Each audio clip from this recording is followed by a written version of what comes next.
sukacita, kasih karunia dan berkat Tuhan yang limpah. Sore hari ini kita berada di tempat ini. Kita Tuhan ada di tengah-tengah kita semuanya. Tuhan melihat setiap kita, Tuhan melidiki hati kita. Dan saat ini kita mau satu hati dalam doa.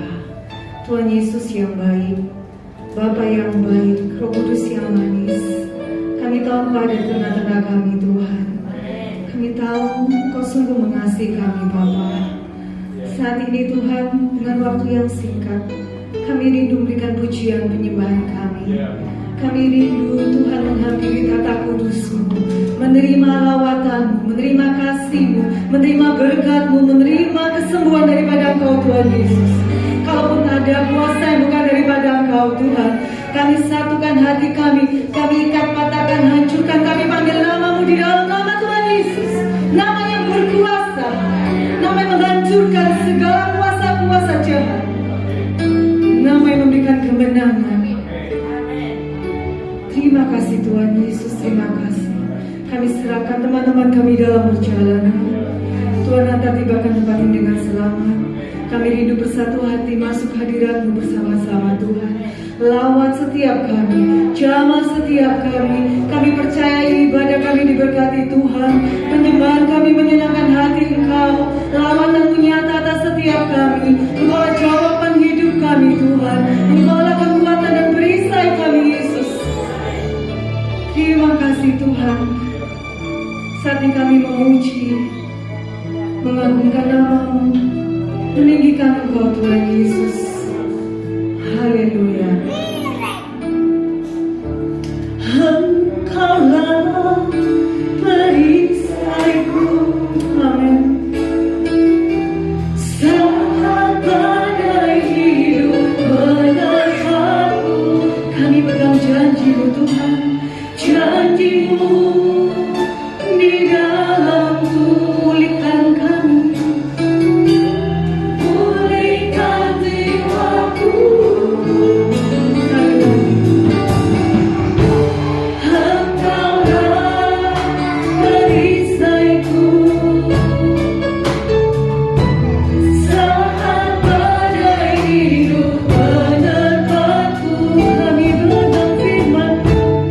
Firman-Mu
pun menghantam, menghadang kami, kami mau tetap berdiri di dalam Kau Tuhan.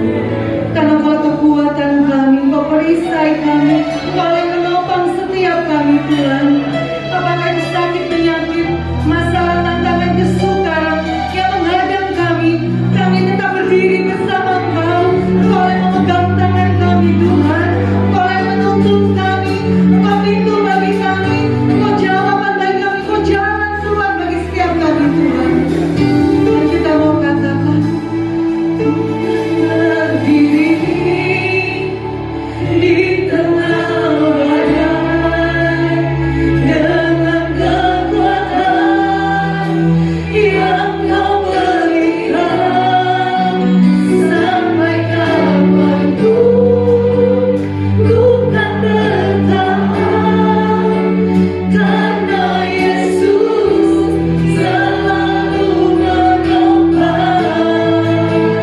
Ku kan bertahan di dalam kekuatan dan kekuatan Tuhan yang Kau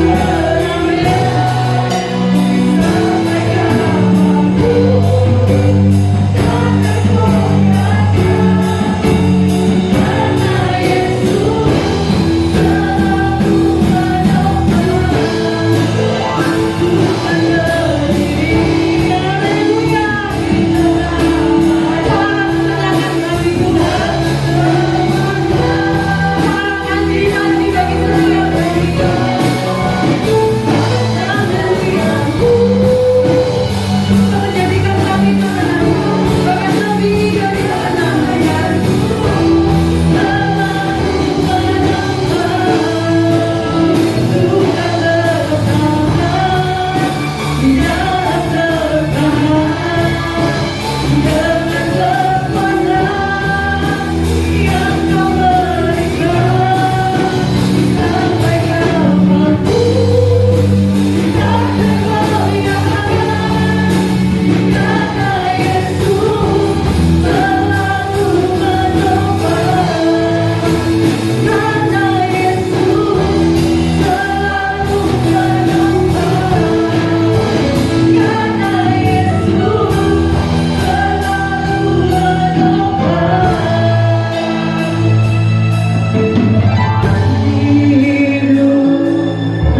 Berikan tepuk tangan.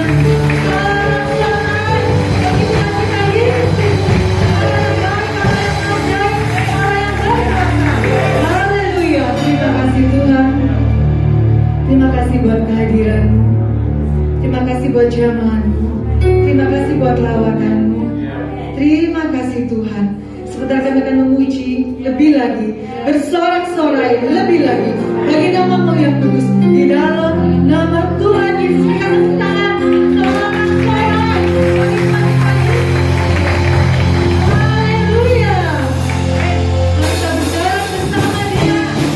Allah yang berkuasa, Allah yang sudah kehidupan bagi kita.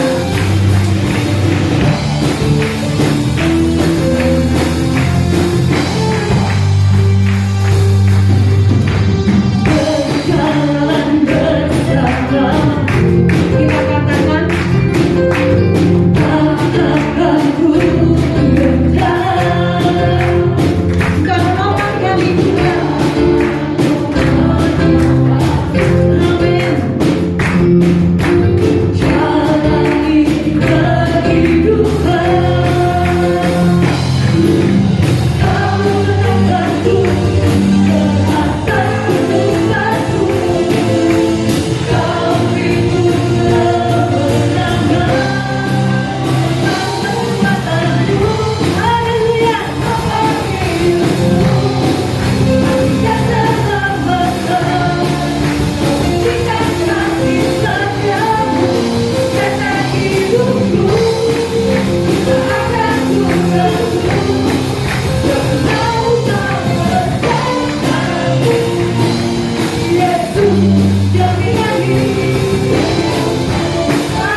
Engkau Tuhan, Allah yang menuntun kami, Allah yang selalu memberkati kami, Allah yang memelihara kami, walaupun kami di padang belantara, bahkan yang kelam sekalipun, Engkau ada Tuhan. Haleluya.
Kekudusan Tuhan melingkupi setiap kami saat ini Tuhan.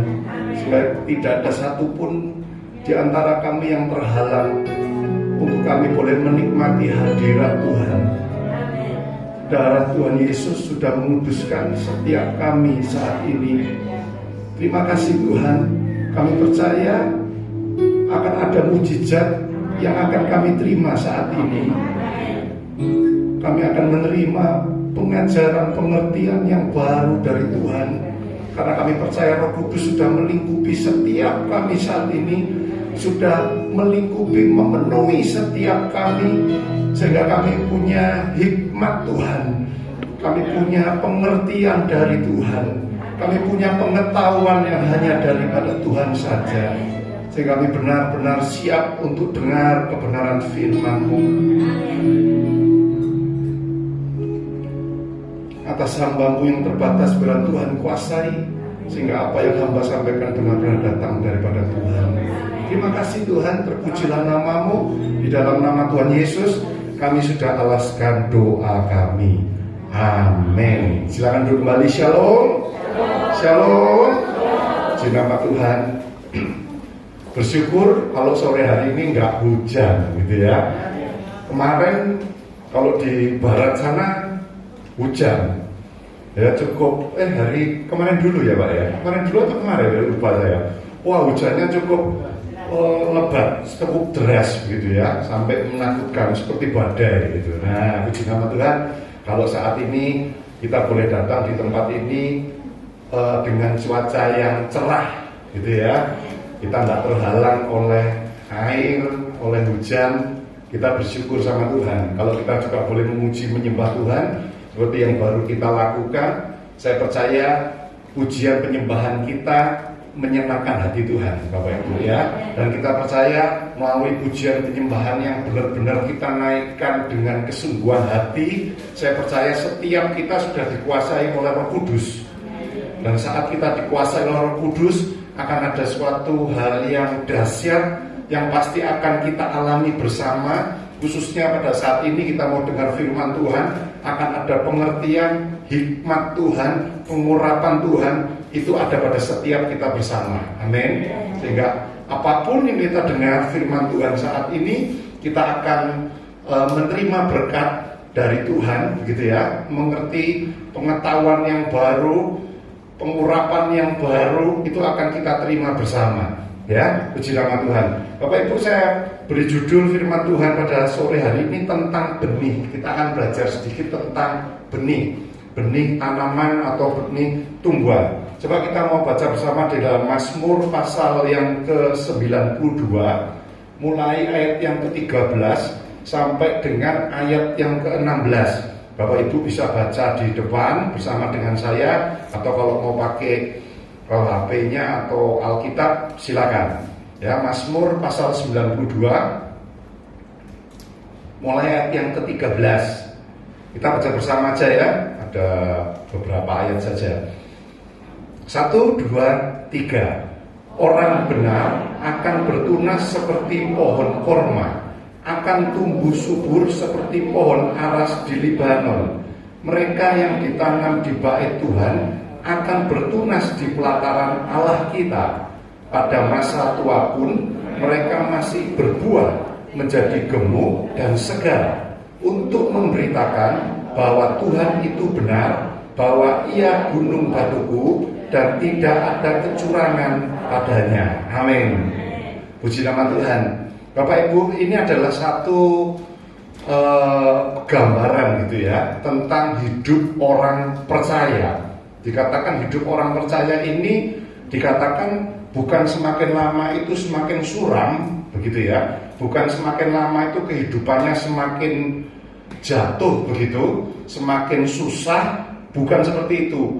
Kalau semakin tua pasti ya, kita tidak bisa menghindari hal itu. Mungkin kekuatan kita juga semakin lemah. Itu memang ya sudah, itu manusiawi. Tetapi saya percaya khususnya iman rohani kita, kehidupan kita, pemikiran kita itu semakin hari semakin baik. Pemikiran kita akan semakin bijaksana. Hati kita semakin hari semakin baik.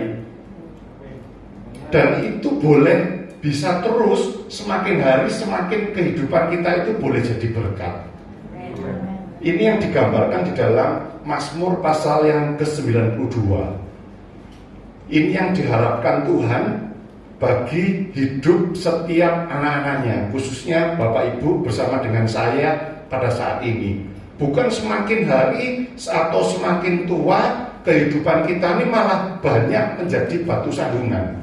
Melalui pemikiran-pemikiran kita, melalui perkataan kita, melalui tindakan kita, malah orang itu banyak tersandung. Malah orang itu banyak nggak sungguh-sungguh lagi di dalam Tuhan. Ini yang Tuhan tidak mau. Ternyata Tuhan menghendaki supaya kita itu tetap boleh menjadi makin berbuah, begitu ya. Tetap dikatakan menjadi gemuk, menjadi segar, dikatakan. Dan dikatakan untuk memberitakan. Nah ini yang jangan lupa Bapak Ibu, di ayat yang ke-16 ditutup dikatakan untuk memberitakan bahwa Tuhan itu benar, bahwa ia gunung batuku, dan dikatakan tidak ada kecurangan padanya. Jadi sekali lagi saya katakan, orang yang benar, orang yang percaya Tuhan dan hidup di dalam kebenaran firman Tuhan akan diberkati. Amin. Pasti diberkati sampai dengan masa tuanya. Jadi jangan kita terus semakin tua semakin sedih Bapak Ibu. Semakin tua semakin merasa wah aku sudah tidak kuat lagi, sakit-sakitan dan lain sebagainya. Bukan seperti itu Bapak Ibu. Tetapi kita harus menyadari bahwa kehidupan kita itu semakin bertumbuh, semakin berbuah, dan juga secara khusus semakin boleh menjadi berkat. Orang yang diberkati ini Bapak Ibu diibaratkan seperti pertumbuhan sebuah pohon. Tadi kita lihat ada dua macam pohon, satu pohon aras, satu pohon korma. Saya katakan pohon ini bisa bertumbuh seperti di sisi kanan Bapak Ibu. Awalnya adalah dari sebutir atau sebiji benih. Bukan terus tiba-tiba pohon itu tiba-tiba menjadi besar. Pohon itu bisa bertumbuh, punya daun, begitu ya. Daunnya bisa hijau, daunnya bisa rimbun, dahannya bisa mulai dahan yang sangat lembek, begitu ya, menjadi satu dahan yang kuat. Bahkan mungkin ada orang yang memanjat pohon di dahannya, sekalipun dahan itu tidak patah. Begitu ya, awalnya dari sisi kirinya Bapak Ibu, dari sebuah benih, dari sebuah ya sebutir biji, begitu ya. Sebelum akhirnya pohon itu bertumbuh, berkembang, bahkan berbuah banyak. Kalau namanya buah itu pasti boleh jadi berkat.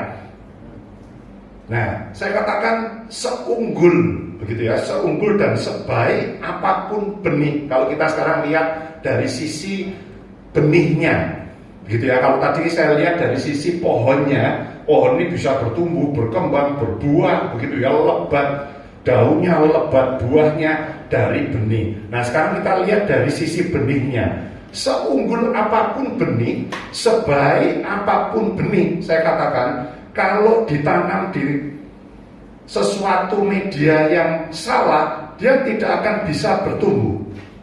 Contoh, saya punya bibit, misalnya apa ini Bapak Ibu, bibit mangga, katakan gampangnya begitu. Saya taruh di sini, saya taruh di keramik di gereja kita di sini. Kira-kira bisa bertumbuh enggak Bapak Ibu? Enggak bisa. Sampai kapanpun benih yang katanya unggul, bibit mangga mana lagi atau gadung yang terbaik sedunia sekalipun, kalau kita taruh di atas lantai keramik, dia tidak akan pernah bisa bertumbuh. Boro-boro menghasilkan buah, bertumbuh saja nggak akan pernah bisa kok.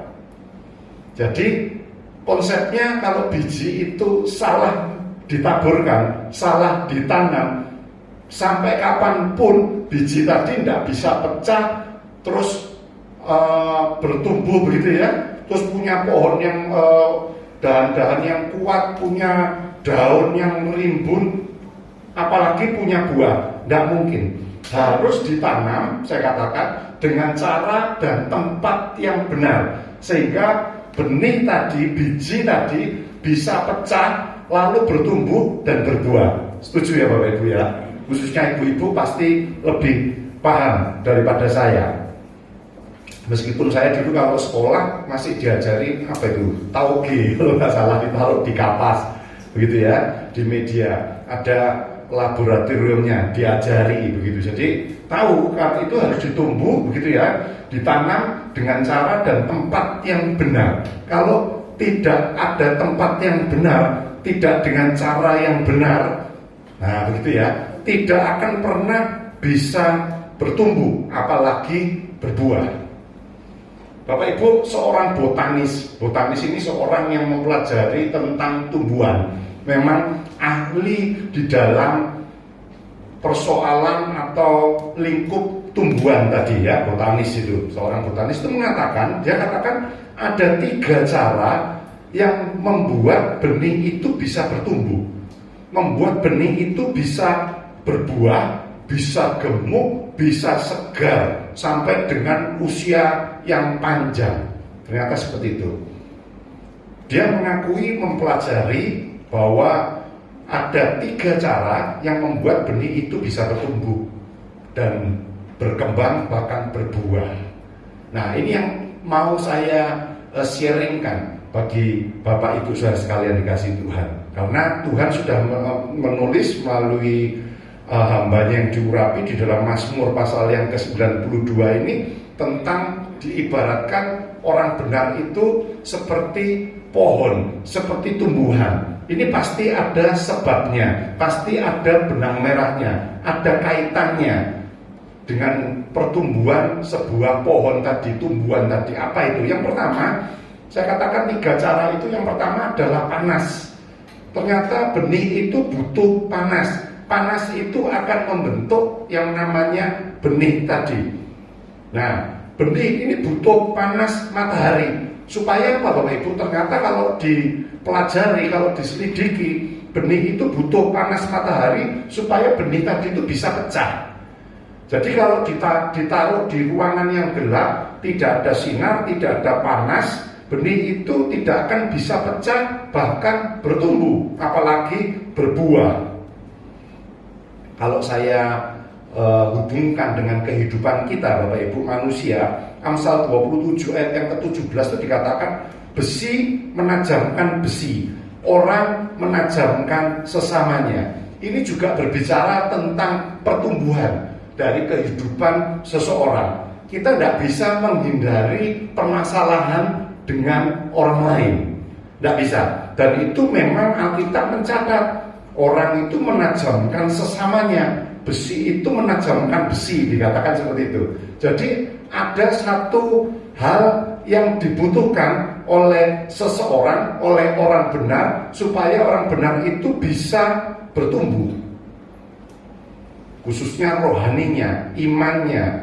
Nah, kalau kita lihat untuk membentuk sebuah besi begitu ya, supaya bisa jadi alat-alat yang diperlukan, misalnya pisau, sendok, garpu begitu ya, yang hubungannya dengan besi atau aluminium atau stainless begitu ya, itu dibutuhkan panas, dibutuhkan api supaya bisa dibentuk. Nah, demikian juga dengan manusia. Panas yang dibutuhkan itu supaya kita ini akhirnya bisa jadi lebih baik lagi. Karakter kita, kemampuan berpikir kita, kemampuan berbicara kita, ini supaya dimampukan untuk lebih baik lagi, untuk bisa lebih bertahan lagi begitu ya, supaya seseorang itu bisa terus bertumbuh bahkan berbuah. Artinya boleh menjadi berkat, memberitakan bahwa Tuhan itu Tuhan yang luar biasa, Tuhan itu Tuhan yang hebat, memberitakan bahwa Tuhan itu satu-satunya juru selamat manusia. Nah, kalau tidak Bapak Ibu, malah kita ini jadi batu sandungan. Ini kita harus hati-hati Bapak Ibu tentang hal ini. Banyak orang yang tidak tahan dengan panasnya situasi, saya katakan, entah itu faktor ekonomi, entah itu faktor rumah tangga, keluarga, pekerjaan, dan lain sebagainya.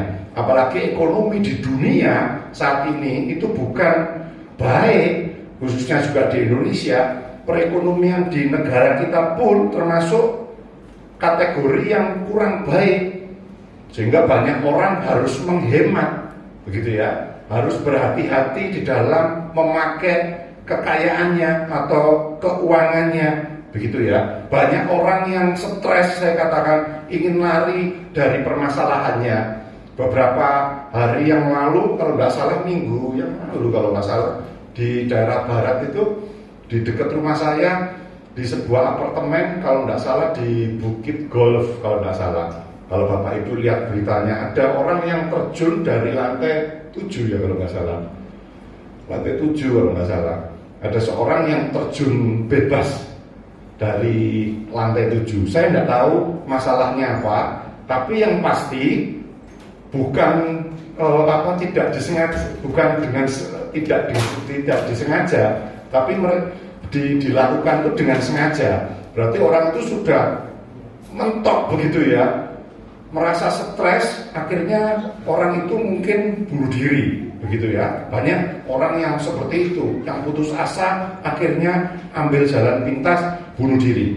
Namun saya katakan, lari dari situasi tidak akan memberikan keuntungan sama sekali bagi setiap orang yang percaya atau bagi manusia pada umumnya.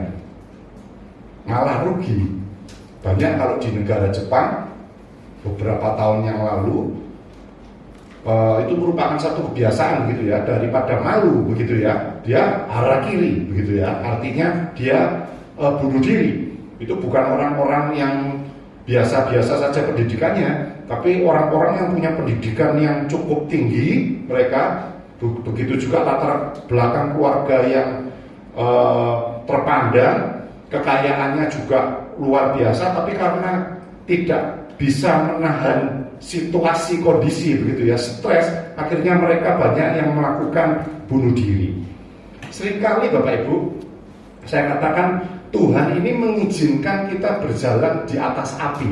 Maksudnya kita mengalami satu masalah, satu tantangan, satu kesulitan, tekanan, tetapi saya katakan bukan untuk membinasakan. Amin.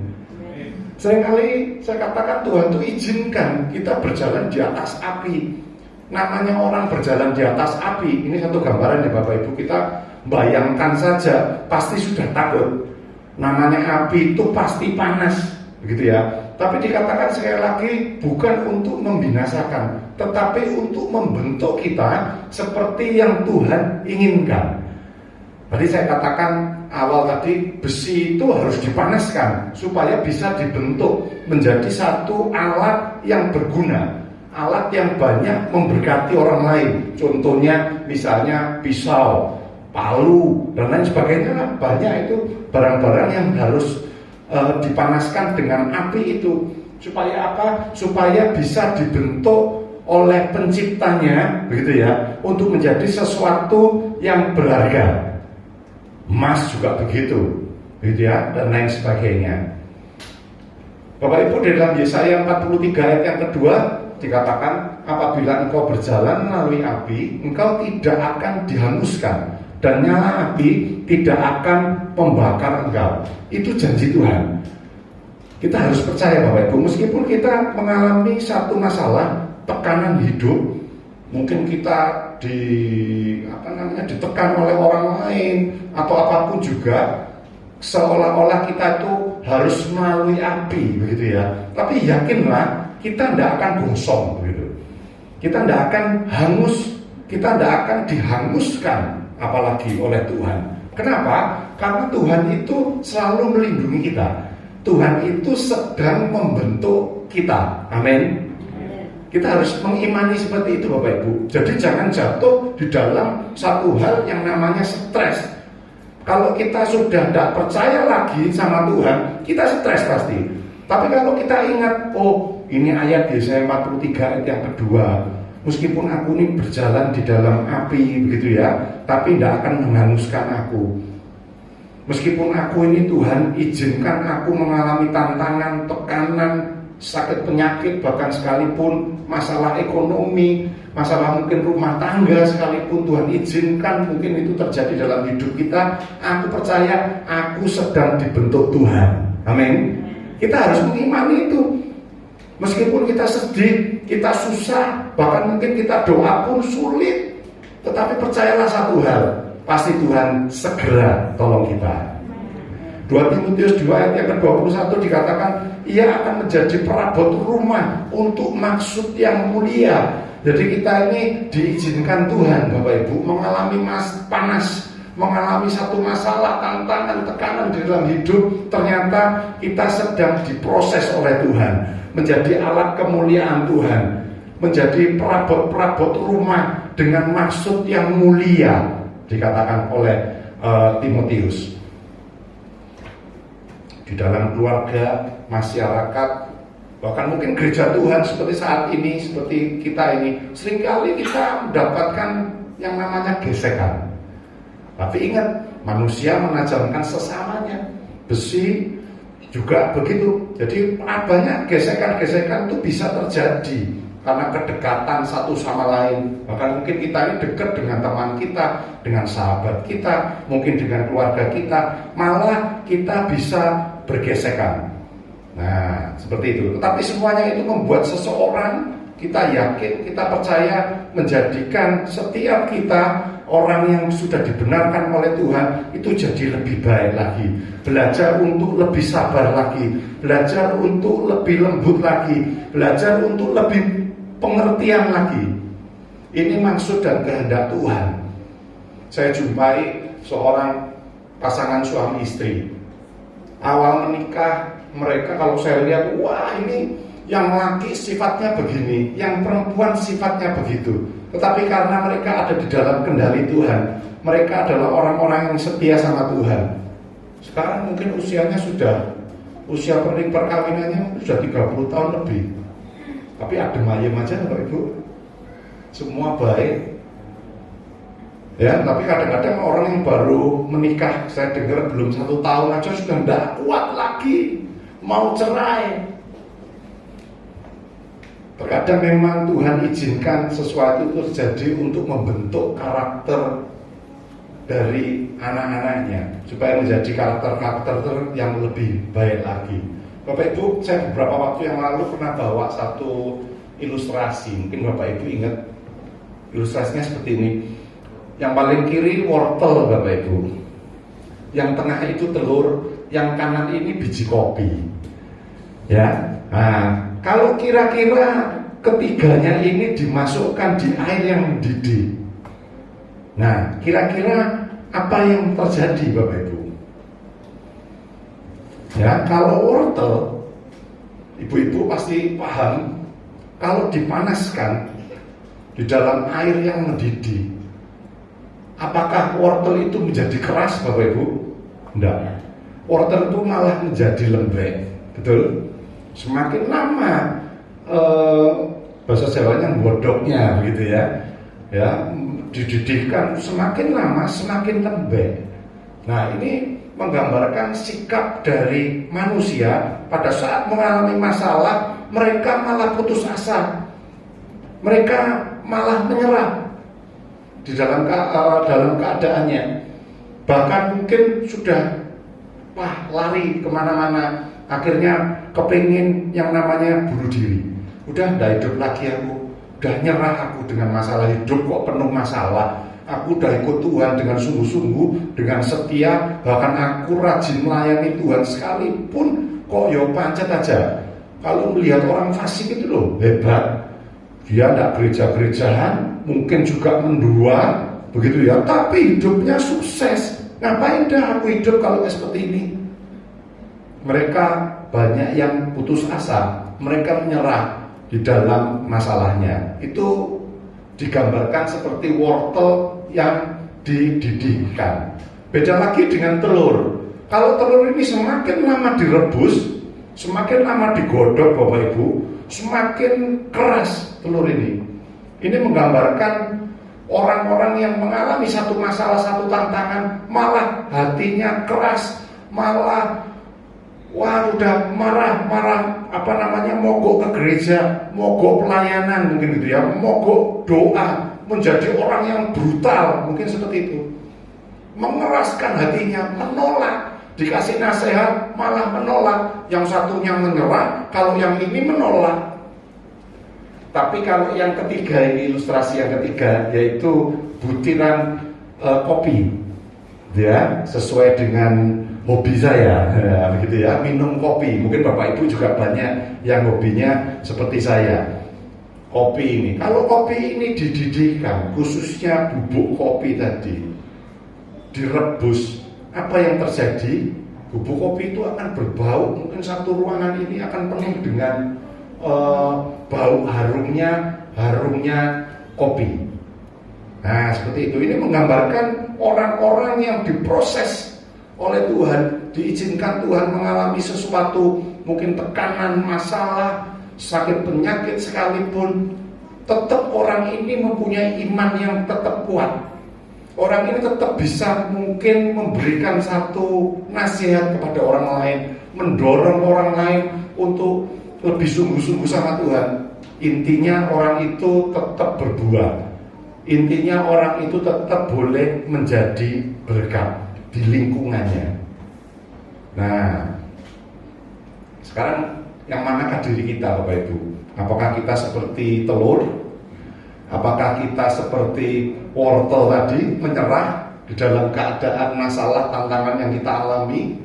Ataupun kita memilih menjadi kopi tadi, bisa tetap, wah, semakin ditempa masalah, semakin jadi berkat, semakin berbau harum, semakin semerbak. Nah, apakah yang mana ini? Ini tergantung kita, Bapak Ibu. Tapi Tuhan mengharapkan bersama juga dengan saya, Bapak Ibu, kita jadi seperti kopi tadi. Amin. Ada masalah, jangan nyerah. Ada masalah, jangan mengeraskan hati.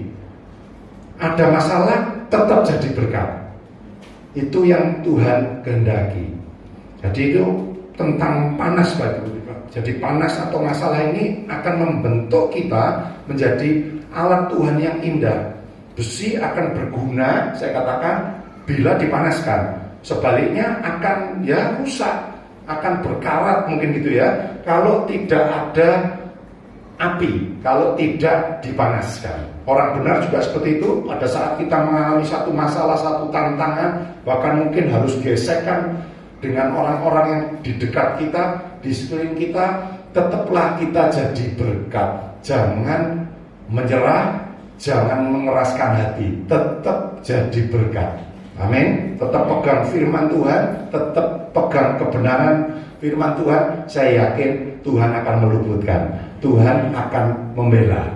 Tadi sudah jelas tadi, ya, ayatnya dalam Yesaya, di Timotius juga begitu. Yang kedua sekarang, Bapak Ibu, bicara tentang kelembapan. Caranya tadi, botanis tadi mengatakan kelembapan itu akan merawat benih.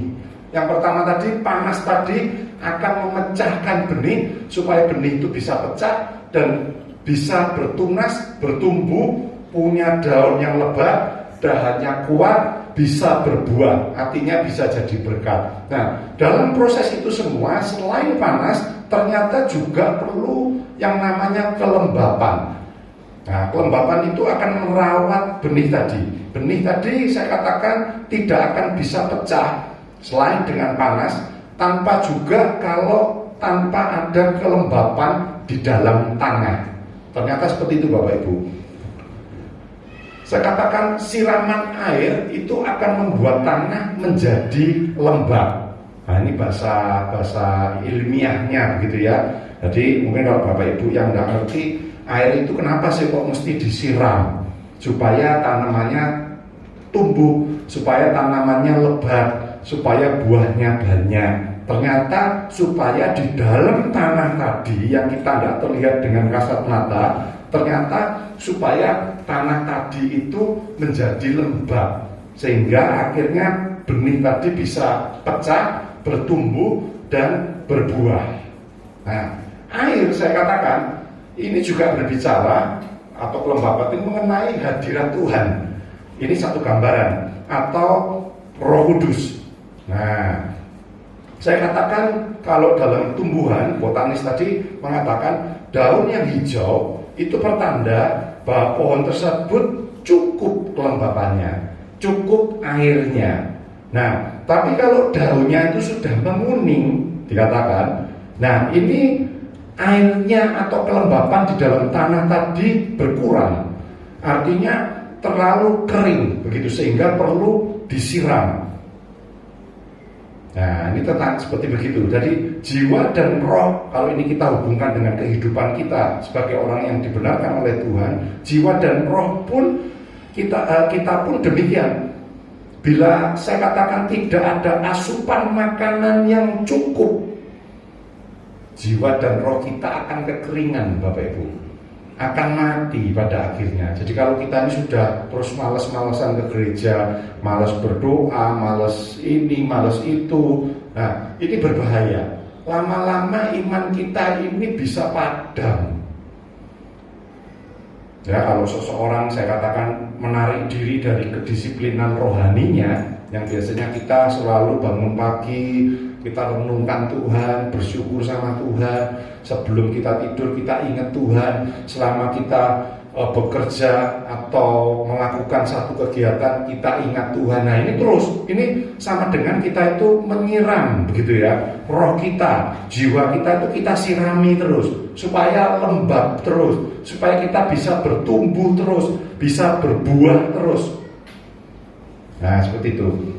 Di dalam Yohanes 7, siapa yang percaya Tuhan Yesus dikatakan mendapatkan air kehidupan yang menyegarkan dan membuat dirinya hidup, bertumbuh, dan berbuah. Nah, ternyata kita ini hidup perlu Tuhan Yesus. Kita perlu siraman Roh Kudus, seperti tadi halnya biji tadi, benih tadi. Jadi harus ada kelembapan. Selain tadi itu panas gitu ya, harus ada siraman air. Ini berbicara tentang hadirat Allah. Ini berbicara tentang Roh Kudus. Yohanes 15 ayat yang kelima dikatakan, ini berbicara tentang gambaran pokok anggur gitu ya. Dikatakan Tuhan Yesus mengatakan, akulah pokok anggur dan kamulah ranting-rantingnya. Barang siapa tinggal di dalam aku dan aku di dalam dia, ia berbuah banyak. Sebab di luar aku kamu tidak dapat berbuat apa-apa. Bagaimana kita bisa menerima air kehidupan? Bagaimana kita bisa menerima Roh Kudus? Saya katakan hadirat Allah akan kita rasakan pada saat kita mempunyai waktu-waktu pribadi dengan Tuhan, ataupun pada saat kita mendengar dan merenungkan firman Tuhan seperti saat ini, pada saat kita memuji Tuhan, kita menyembah Tuhan, kita berdoa sama Tuhan, kita sharing firman Tuhan bersama rekan-rekan seiman kita, begitu. Nah itu terus menyegarkan iman kita, menyegarkan rohani kita.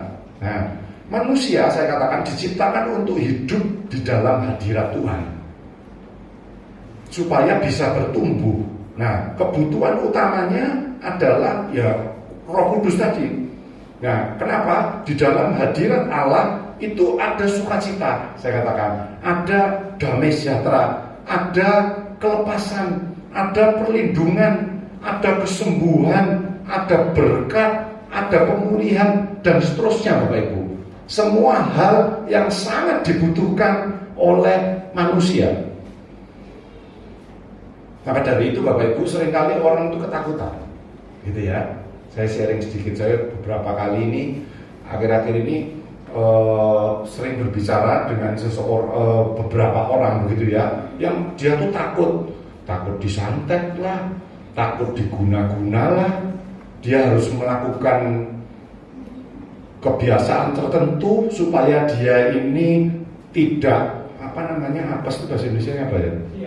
Sial dan lain sebagainya. Kalau saya boleh kasih masukan, saya mengatakan begitu ya bukan masukan lah, saya sharing gitu sama orang yang saya tahu ini. Tidak perlu takut, saya katakan, asal kita percaya Tuhan Yesus, kita hidup dalam kebenaran, semua hal yang indah, perlindungan, penyertaan, sukacita, damai sejahtera, kesembuhan, apalagi kelepasan, pemulihan dan lain sebagainya itu ada bersama dengan kita. Amin Bapak Ibu. Kita tidak perlu takut dengan hal-hal yang aneh-aneh begitu. Pokok kalau tidak ada di dalam Alkitab, saya katakan hal itu aneh. Udah gitu aja. Biar orang ngomong apa sama saya, pokoknya kalau tidak ada di Alkitab, saya anggap hal itu tidak perlu saya turutin. Tapi kalau itu ada dalam Alkitab, kita harus berupaya dan harus kita lakukan tentang kebiasaan nenek moyang dan lain sebagainya. Kalau tidak ada di dalam Alkitab, saya katakan tidak usah takut untuk tidak dilakukan. Tapi kalau ada di dalam Alkitab, harus mutlak kita lakukan. Nah, Bapak Ibu, di luar hadirat Tuhan, seseorang itu akan hambar, saya katakan. Maksudnya, kehidupannya tidak akan penuh dengan sukacita, tidak akan penuh dengan ketenangan, tidak akan penuh dengan kedamaian. Oleh sebab itu, kita terus harus bergantung, dikatakan. Ya, dikatakan Tuhan Yesus itu bagaikan pokok anggur, pokoknya, begitu ya. Jadi maksudnya tuh batang pohon yang utama itu digambarkan seperti Tuhan Yesus. Tuhan Yesus mengatakan seperti itu. Kita tuh rantingnya, cabang-cabangnya itu Bapak Ibu, itu kita. Nah, cabang ini tidak bisa jadi kokoh, tidak bisa jadi kuat, tidak bisa jadi besar kalau tidak gandol gitu sama batang utamanya, pokoknya, pokok pohonnya itu. Nggak akan bisa seperti itu. Nah, yang menghasilkan buah itu kan dari ranting-ranting, bukan dari pokoknya itu, dari ranting-rantingnya itu yang menghasilkan buah. Nah, Tuhan berharap kita itu menghasilkan buah, dan buah itu kalau sudah menghasilkan buah itu manis, enak, gitu ya, segar, artinya boleh jadi berkat. Nah, utamanya ya berarti harus gandol sama Tuhan Yesus. Nah, begitu ya. Itu yang kedua tadi ya. Jadi kelembapan berbicara. Jadi benih itu panas, air itu butuh. Nah, sekarang kita mau lihat yang ketiga. Ternyata benih itu kalau dihubungkan dengan pohon aras tadi, saya katakan pohon aras dan pohon korma ya, khususnya itu ya. Karena kalau mungkin benih-benih yang lain tidak seperti itu. Nah, pohon aras dan pohon korma, ternyata benih tadi itu harus ada penekanan. Tekanan ini akan membangun satu kekuatan ternyata. Nah, tekanan dari luar akan membuat benih tadi kuat sehingga akan bisa bertumbuh. Sebelumnya itu benih itu harus bertumbuh ke bawah dulu ternyata. Nah, Mazmur 92 ayat yang ke-13 tadi saya ulangi, orang benar akan bertunas seperti pohon korma, akan tumbuh subur seperti pohon aras di Lebanon. Nah, ada persamaan Bapak Ibu dari dua pohon tadi. Jadi kenapa kok Tuhan pada saat itu tidak meneruskan pohon aras sama pohon misalnya pohon yang lain? Kenapa kok pohon aras dan pohon korma? Ternyata setelah diselidiki oleh ahlinya begitu ya, saya tidak menyelidiki Bapak Ibu, tapi botanis tadi menyelidiki begitu ya, bahwa ada persamaan. Jadi mereka ini sama-sama pohon yang besar, sama-sama pohon yang kuat begitu ya, sama-sama tegak begitu ya, sama-sama tinggi. Nah, ternyata di sana Bapak Ibu, mereka tuh menanam di dalam kedalaman benih tadi itu dibenamkan di bawah tanah itu kurang lebih dalamnya 2 meter. 2 meter itu lumayan loh Bapak Ibu, kira-kira 3/4-nya tingginya gedung ini. Gedung ini mungkin hampir 3 meter mungkin Pak ya, 2 meter sekian gitu. Nah, ya hampir setinggi ini. Jadi kalau Bapak Ibu di atas ini, Bapak Ibu harus ngeduk gitu ya. Tanah kurang lebih sampai dasar sini, baru diletakkan tuh bijinya. Setelah itu diuruk lagi sama tanah, kurang lebih setinggi ruangan ini. Terus jarak benihnya ternyata bukan cuma sejengkal saja Bapak Ibu, tapi minimal dikatakan 10 meter. Lebarnya bangunan berapa? Kurang lebih 14. Ya kurang lebih seginilah kira-kira. Mungkin benihnya satu di sini, yang satu di ujung sana. Tidak boleh ditanam sini seperti padi Bapak Ibu. Bukan seperti begitu. Ternyata jarak tanamnya pun juga harus 10 meter minimal. Jadi kalau dihitung secara kalkulasi dalam 1 hektar atau 1000 meter persegi itu cuma boleh 100 maksimal. Padahal 1 hektar cukup besar Bapak Ibu. Nah idealnya menanam kedua pohon aras dan korma tadi itu harus seperti itu, nggak bisa dekat-dekatan supaya pohon tadi itu bisa bertumbuh secara maksimal. Ya, nah caranya gimana? Benih tadi dikatakan ditanam, terus ditindih dengan batu yang besar dan batu yang berat, ternyata seperti itu. Jadi kalau kita lihat penanaman pohon aras dan pohon korma ini memang agak beda gitu ya dengan kita nanam padi. Kalau kita nanam padi, kita taruh, kita masukkan di tanah 2 meter, setelah itu di atasnya kita kasih batu yang besar, saya kira tidak bisa bertumbuh. Nah tapi Tuhan memang menggambarkan gitu ya tentang pohon aras dan pohon korma tadi. Oh ternyata untuk disingkapkan seperti pada saat sore hari ini Bapak Ibu. Jadi harus ada ternyata yang namanya tekanan. Nah supaya setelah ditekan tadi akarnya dulu tuh yang tumbuh ternyata. Jadi bukan pecah terus tumbuh ke atas, tapi pecah tumbuh ke bawah dulu supaya ngakar dulu, bahasa Jawanya supaya ngoyot dulu Bapak Ibu. Nah itu supaya tetap lebih dalam lagi sampai tumbuhan tadi itu mendapatkan yang namanya mata air. Dikatakan seperti itu ternyata. Jadi bisa pintar Bapak Ibu meskipun tidak punya mata begitu ya. Tapi tumbuhan yang hebat yang diciptakan Tuhan ini luar biasa. Jadi sampai menemukan mata air di bawah, sehingga setelah mereka mendapatkan itu semua, setelah kuat di dalam fondasinya, kalau bagaikan bangunan itu dalam tanda kutip seperti fondasinya sudah betul-betul kuat begitu ya. Akhirnya baru bertumbuh ke atas, baru muncullah di atas permukaan. Dan setelah itu mulai besar dan kuat begitu ya, menjulang tinggi. Nah itu seperti begitu.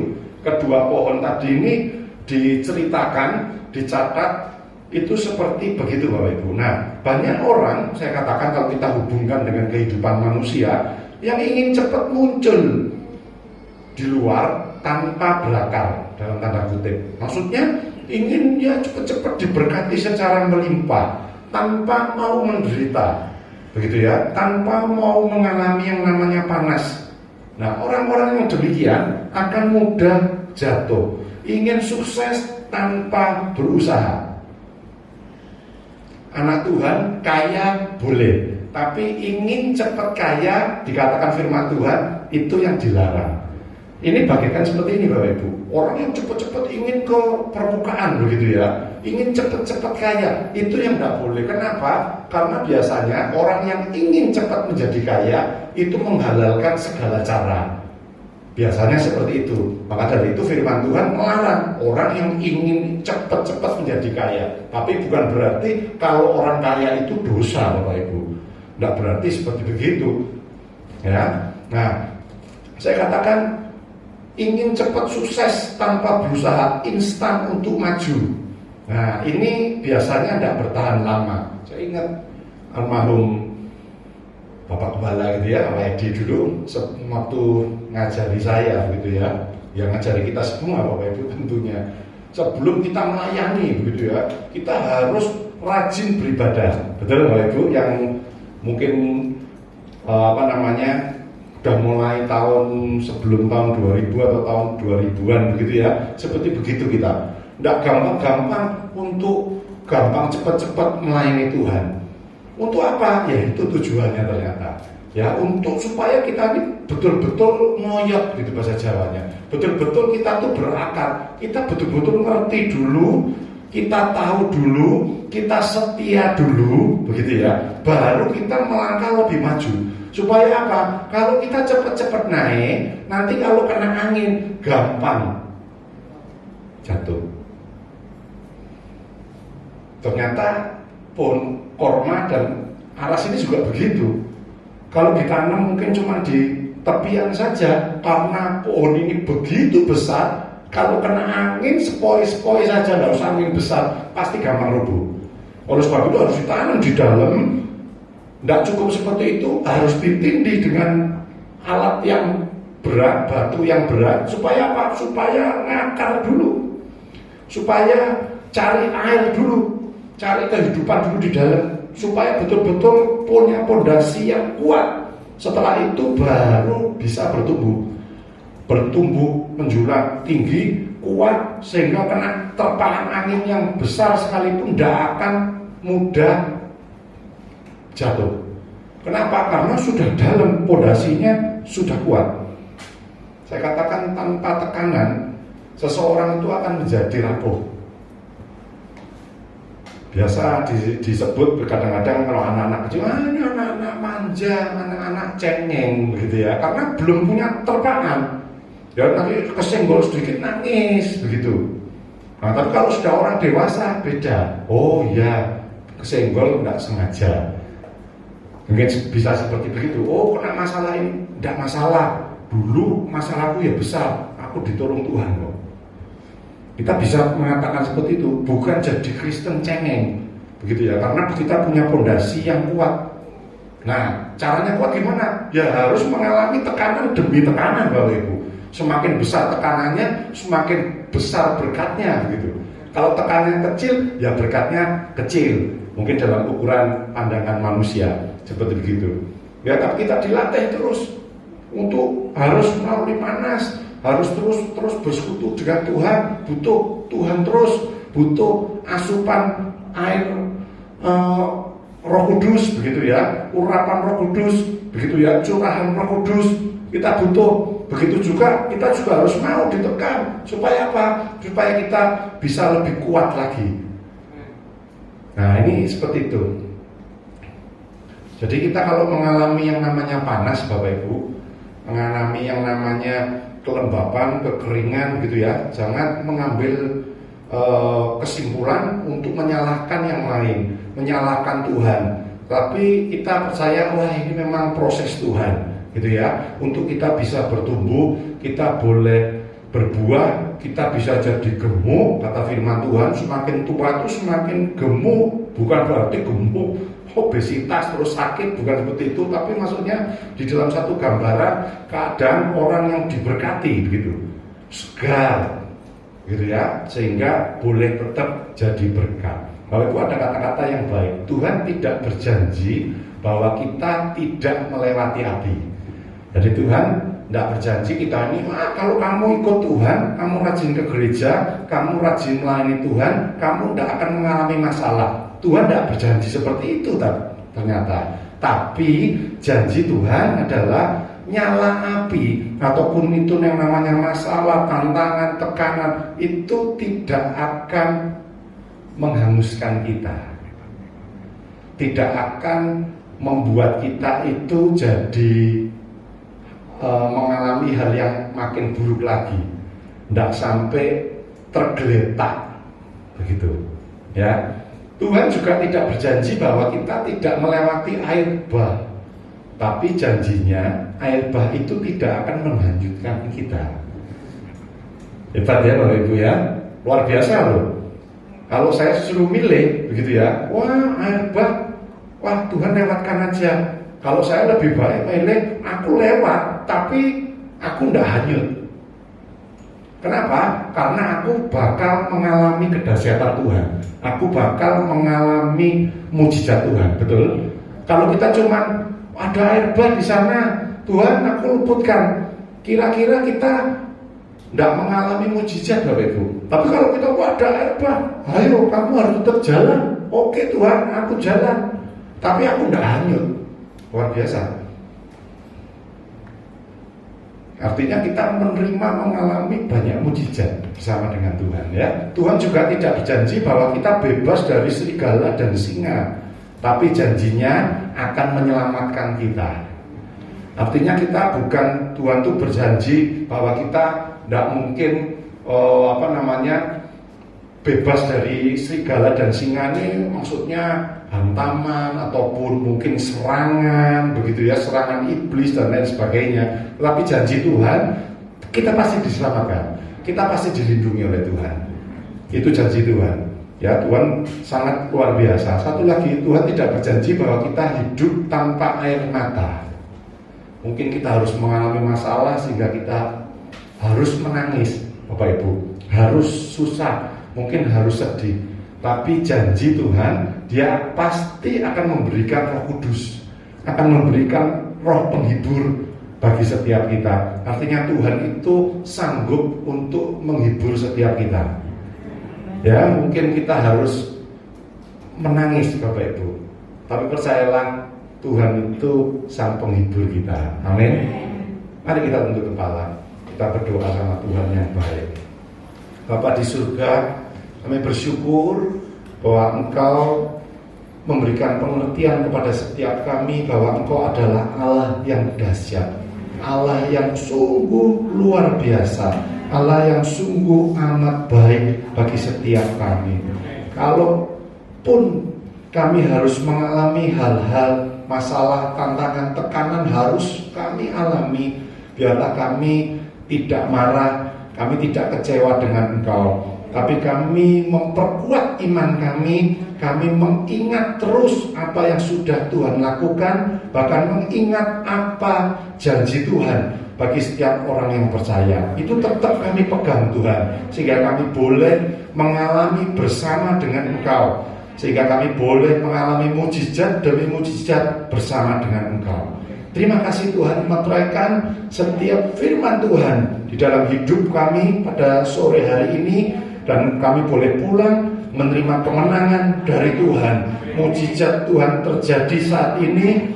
Tuhan bebaskan kami dari hal yang jahat, Tuhan bebaskan kami dari segala sakit penyakit, Tuhan berikan kesembuhan bagi setiap kami yang sempurna, pemulihan bagi setiap kami sore hari ini. Terima kasih Tuhan. Sekali lagi berkati Ibu rohani kami, Bapak Ibu Gembala kami, seluruh keluarga besar. Tuhan berkati mereka semua, berikan sukacita sejahtera-Mu yang melimpah. Tuhan berikan pengurapan hikmat akal budi bagi setiap mereka, berikan semangat roh yang menyala-nyala bagi setiap mereka, sehingga setiap mereka boleh memimpin setiap kami untuk lebih hari lebih cinta Tuhan. Terima kasih Tuhan, terpujilah nama-Mu. Kami percaya setiap kami yang sudah dengar firman-Mu saat ini, yang hadir, sudah Tuhan berkati. Terpujilah nama-Mu, di dalam nama Tuhan Yesus kami sudah alaskan doa kami. Amin. Tuhan Yesus berkati. Saya silakan kembali kepada Bapak Gembala.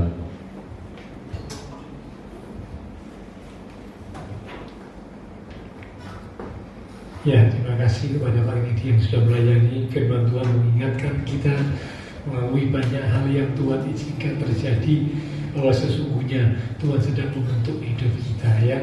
Allah turut bekerja dalam segala perkara untuk mendatangkan kebaikan bagi orang-orang yang mengasihi Dia.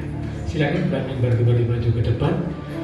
Kita akan mengakhiri ibadah kita pada malam hari ini lewat satu pujian. Kita akan katakan, ku percaya Kau Tuhan yang tak pernah menjadikan ku lebih dari ku percaya Kau Tuhan yang tak pernah menjadikan bersama dengan bangkit ini kita katakan, ku percaya Kau Tuhan yang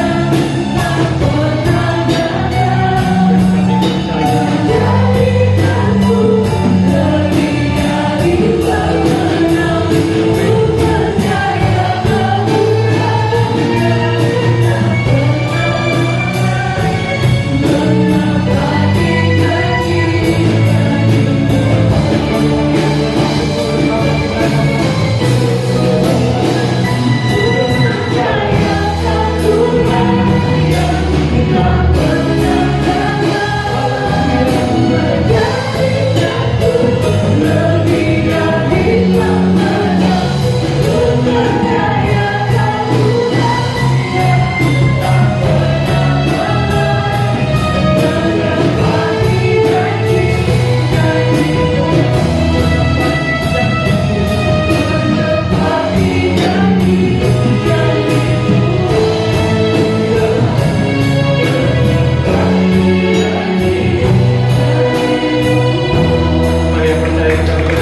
tidak pernah lalai. Kalau Engkau berjanji, Engkau selalu menepati. Dan Engkau sanggup, Engkau mau untuk menjadikan kami sebagai pemenang-pemenang. Sebab itu biarlah kami sungguh meletakkan iman percaya kami kepada-Mu Tuhan. Dasar tempat kami berharap adalah Engkau. Semakin hari semakin kami melekat kepada-Mu. Kalau kami melekat pada Tuhan, kami akan bisa bertumbuh dan berbuah. Terima kasih Tuhan, meteraikanlah firman Tuhan sehingga sungguh iman rohani kami semakin kuat, semakin bertumbuh, semakin dewasa, semakin berkenan di hadapan Tuhan. Berkati hamba-Mu makin ini yang sudah menjadi semua berkat menyampaikan pesan kebenaran malam ini. Kami percaya urapan kuasa Roh Kudus senantiasa mengurapi hamba-Mu, menyertai hamba-Mu, dan memakai hamba-Mu untuk lebih lagi berkarya bagi Tuhan untuk kemuliaan Tuhan. Semua rekan-rekan pelayanan yang sudah melayani, persembahan yang akan dipersembahkan, apapun yang dilakukan setiap umat Tuhan, karena mengasihi Tuhan, Allah sumber segala berkat, sumber segala kebaikan, akan melimpahkan berkat-berkatnya dan memakai hidup kami untuk boleh lebih lagi memuliakan Tuhan. Terima kasih Tuhan. Kami berdoa untuk semua jemaat GBI Rahel. Tuhan Kau berkati, iman rohani diberkati, keluarga rumah tangga diberkati, pekerjaan diberkati, studi sekolah diberkati, kesehatan diberkati. Akan masa depan yang indah penuh dengan pengharapan Kau sediakan buat setiap kami yang sungguh berjalan di dalam kehendak-Mu. Terima kasih Tuhan. Terima kasih Bapa Surgawi. Kami berdoa memberkati bangsa negara kami Indonesia, pemimpin bangsa kami, kota kami Surabaya, akan juga tetangga lingkungan sekitar gereja Tuhan. Memberkati setiap jemaat-jemaat Tuhan yang berulang tahun sepanjang minggu ini. Dengan pertambahan usia yang Tuhan beri, membawa kami semakin dekat dan mengasihi Tuhan. Berdoa juga buat jemaat-jemaat Tuhan yang sakit. Oh Tuhan, Kau jamah, pulihkan kekuatan, kesehatan, kesembuhan di dalam nama Tuhan Yesus Kristus. Oleh beliau Tuhan Yesus, yang sakit disembuhkan, yang lemah dikuatkan, yang susah dihiburkan. Akan yang sedang menghadapi masalah pergumulan, kami percaya kalau kami tetap menanti-nantikan Tuhan, Kau akan menyatakan pertolongan-Mu tepat pada waktunya. Terima kasih Tuhan. Setelah selesai ibadah, kami akan berpisah, kami akan kembali ke aktivitas kami, kembali ke keluarga rumah tangga kami. Biarlah segala berkat, anugerah, damai, sukacita yang melimpah dari Allah Bapa Surgawi, kasih Tuhan Yesus Kristus, dan persekutuan dengan kuasa Roh Kudus akan terus mimpin menuntun langkah kehidupan setiap kami. Itu terus menyertai kami sekalian mulai malam ini sampai Maranatha Tuhan Yesus datang kembali. Di dalam nama Tuhan Yesus Kristus, semua yang percaya diberkati Tuhan. Mari bersama dengan iman kita berkata, Amin. Tuhan berkati Bapak sekalian.